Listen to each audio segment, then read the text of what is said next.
Good morning, good afternoon, good evening, wherever you may be watching this. So this is part two in the Lundy versus Lundy case that I have been following.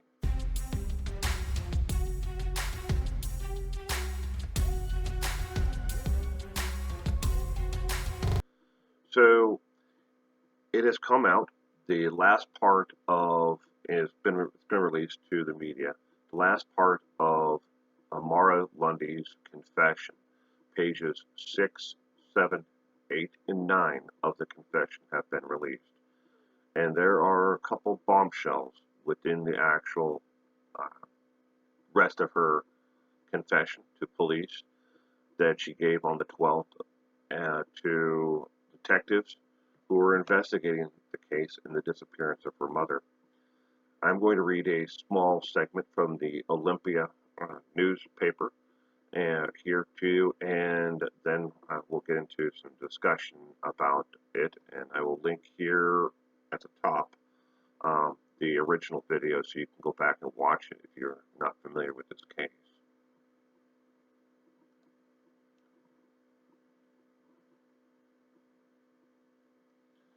So Amara J. Lundy, 23, pleaded not guilty Tuesday to charges of first-degree murder in connection with her mother's death, according to spokesman with the Thurston County Prosecuting Attorney's Office.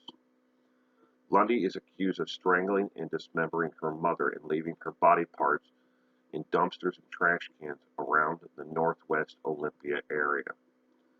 Lundy's trial is currently set for October 21st, the spokesman told the Olympian, though that date is subject to change. She is being held in Thurston County Jail without bail. According to court documents, Lundy confessed to police officers on August 12th that she had strangled her mother with a section of cord she had purchased. Lundy also allegedly told officers that she dismembered the body. Her and her, here's the bombshell, boyfriend got a shopping cart from a local shopping store and disposed of the body in dumpsters and trash cans around Olympia. That comes from page 8 of her 9-page confession. The Olympia police officers, Lieutenant Paul Lower, said Tuesday that detectives with the department are continuing to investigate the case. When asked whether Lundy's boyfriend was a person of interest at this point, Lower said the boyfriend was interviewed the same day Lundy was and is a witness in this matter.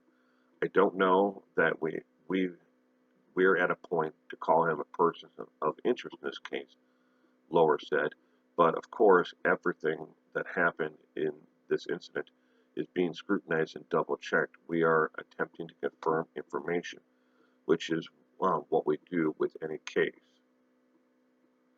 Now, it wasn't until almost the ending of her interview with detectives that she ever brought up that her boyfriend was involved in this case in any shape or form.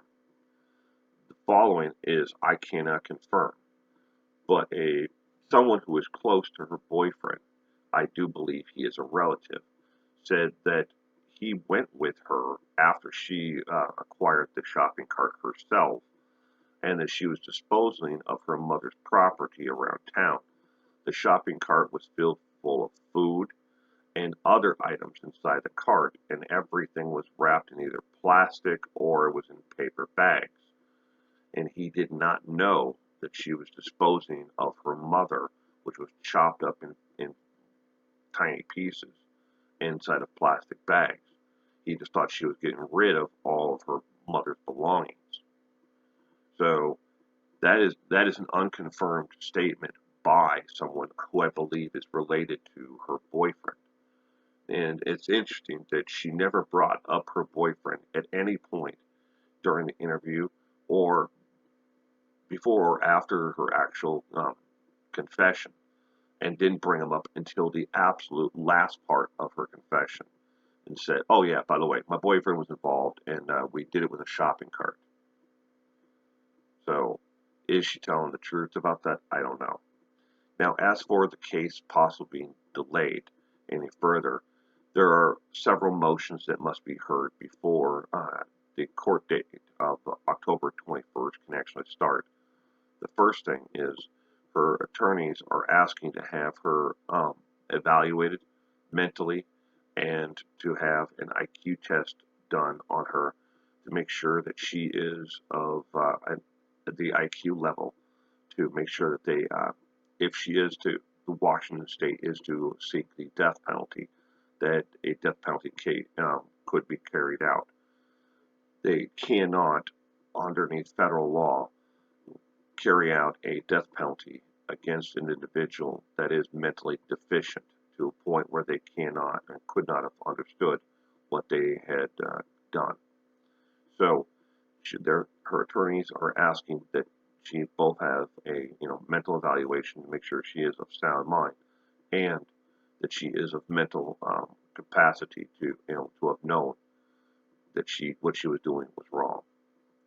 So that could delay it. Plus, there's also other motion hearings that need to be taken care of between now and then. And the way the court system is backed up in Olympia and in pretty much the rest of the country, it could delay it out even further.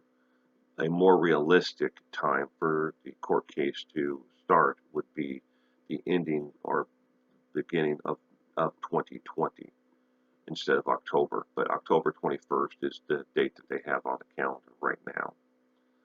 So that's the news in the Lundy versus Lundy case that I've been following. Again, a link up here in the corner, a little tab, a little white thing there you'll see popping up that gives you a link to when this case is going to happen. And I will link in the top corner there the first video, so you can watch that if you're not familiar with this case and what took place. Thank you again for joining me today. You stay safe out there.